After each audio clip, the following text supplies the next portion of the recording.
Hello everyone, आज का topic है discovery of neutron. Discovery of neutron का जो क्रेडिट है वो जाता है जेम्स चैडविक को। और ये जो न्यूट्रॉन की डिस्कवरी हुई थी ये कब हुई थी? 1932 में हुई थी।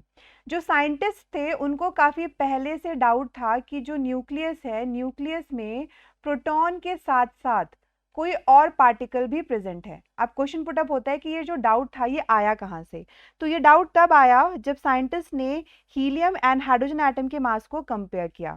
उस समय तक साइंटिस्ट को ये पता था कि जो हीलियम एटम होते हैं उसमें क्या होता है, 2 प्रोटॉन और 2 इलेक्ट्रॉन। और अगर मैं बात करती हूँ हाइड्रोजन एटम की, तो उसमें 1 प्रोटॉन और 1 इलेक्ट्रॉन होता है।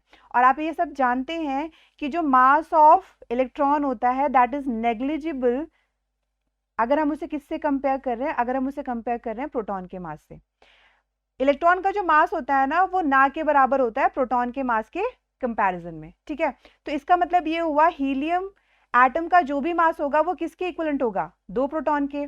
और वहीं पे अगर मैं बात करती हूँ हाइड्रोजन एटम के मास की, तो हाइड्रोजन एटम का जो भी मास होगा वो किसके इक्विवेलेंट होगा? 1 प्रोटॉन के मास के। ठीक है, और ये चीज हम लोग ऑलरेडी डिस्कस कर चुके हैं कि जो 1 प्रोटॉन होता है वो किसके इक्विवेलेंट होता है? 1 AMU के, या आप इसको 1U भी लिख सकते हो। उसी तरीके से अगर 2 प्रोटॉन है तो 2 प्रोटॉन किसके इक्विवेलेंट होगा? 2 AMU के, और हम इसको 2U भी लिख सकते हैं। क्लियर है? नेक्स्ट, तो ये जो कंपैरिजन था ये कंपैरिजन किया कैसे गया? तो ये कंपैरिजन कुछ इस तरीके से किया गया। इनिशियली इन लोगों ने क्या किया था कि इन्होंने हीलियम का एक एटम रख दिया, ठीक है, और उसे हाइड्रोजन के 2 एटम के साथ कंपेयर किया।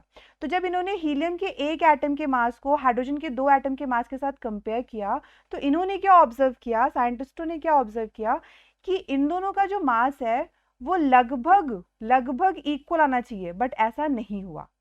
हीलियम एटम का जो मास है वो ज्यादा आ रहा था as compare to hydrogen atom. ठीक है, उसके बाद इन लोगों ने क्या किया कि हीलियम के एक एटम के मास को हाइड्रोजन के 4 एटम के मास के साथ कंपेयर किया। तो अगर हाइड्रोजन के 4 एटम है तो वो किसके इक्विवेलेंट हो जाएगा? 4 AMU के। यस और नो? यही तो होगा। तो उसके बाद इन्होंने क्या रिजल्ट देखा कि जो हीलियम का एक एटम का मास है वो हाइड्रोजन के 4 एटम के मास के इक्वल आ रहा है। सो क्वेश्चन पुटअप हुआ, ये कैसे हो गया? तो यहां से एक चीज निकल कर आई, हीलियम के एटम का जो न्यूक्लियस है उसमें प्रोटॉन के साथ साथ उस पर्टिकुलर न्यूक्लियस में कोई और भी पार्टिकल प्रेजेंट है। अब ये चीज उन्होंने एक और चीज से आइडेंटिफाई करी। अगर मैं यहाँ पर एक टेबल ले रही हूँ जिसमें मैं एटॉमिक नंबर, मास नंबर या एटॉमिक मास की बात कर रही हूँ, एटॉमिक मास के बारे में बात कर रही हूँ, तो अगर मैं बात करूँ एटॉमिक नंबर की और मास नंबर की, तो एटॉमिक नंबर और मास नंबर के केस में अगर मैं इन दोनों को कंपेयर कर रही हूँ डिफरेंट एलिमेंट्स के लिए, किसके लिए? डिफरेंट एलिमेंट के लिए, तो रिजल्ट क्या निकल कर आया?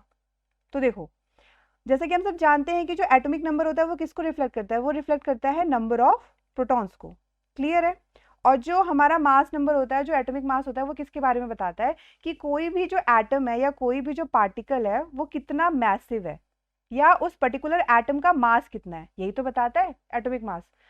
तो हीलियम का जो एटॉमिक नंबर था वो कितना था? 2, लिथियम का 3, बेरिलियम का 4। और ये सब हम जान चुके थे कि जो एटॉमिक नंबर होता है वो नंबर ऑफ प्रोटॉन के इक्वल होता है। तो एटम का जो मास है, एटम का जो मास है अगर वो सिर्फ और सिर्फ नंबर ऑफ प्रोटॉन पे डिपेंड कर रहा है तो उसका मास भी कितना होना चाहिए था? 2 ही तो होना चाहिए था, बट एटॉमिक मास कितना आ रहा था? हीलियम का जो एटॉमिक मास था वो जस्ट डबल आ रहा था एटॉमिक नंबर से, और लिथियम का 7 आ रहा था, बेरिलियम का 9 आ रहा था। तो ये चीज तो कंफ्यूजन क्रिएट करने वाली हो गई।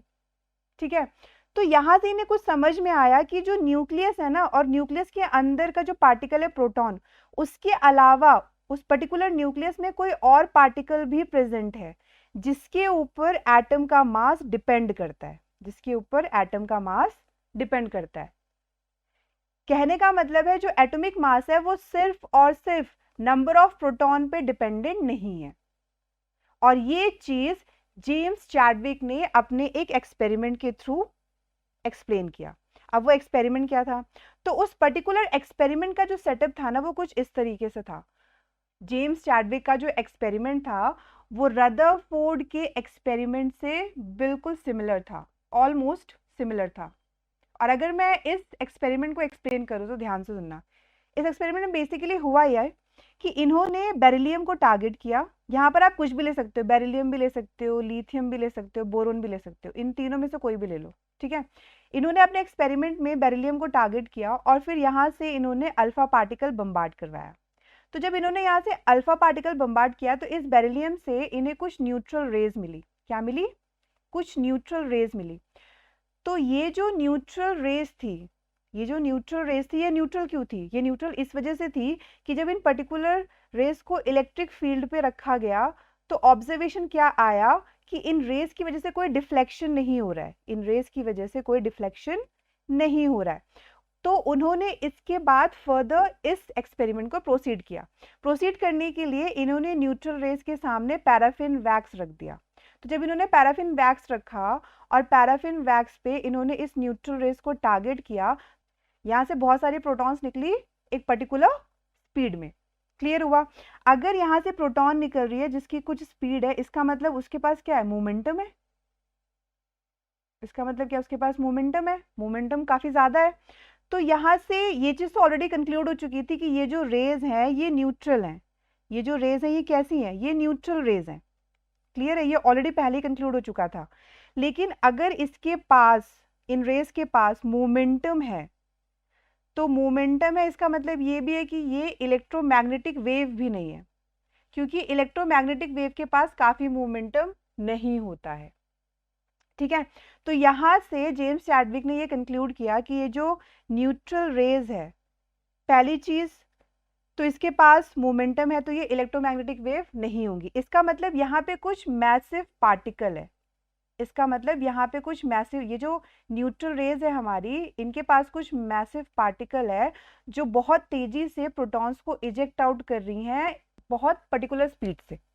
ठीक है, तो वो मैसिव पार्टिकल जो है, वो मैसिव पार्टिकल वो किसके इक्विवेलेंट है? वो प्रोटॉन के मास के इक्विवेलेंट है। वो प्रोटॉन के मास के इक्विवेलेंट है। तो इस पार्टिकल को उन्होंने क्या नाम दिया? इस पार्टिकल को उन्होंने नाम दिया न्यूट्रॉन।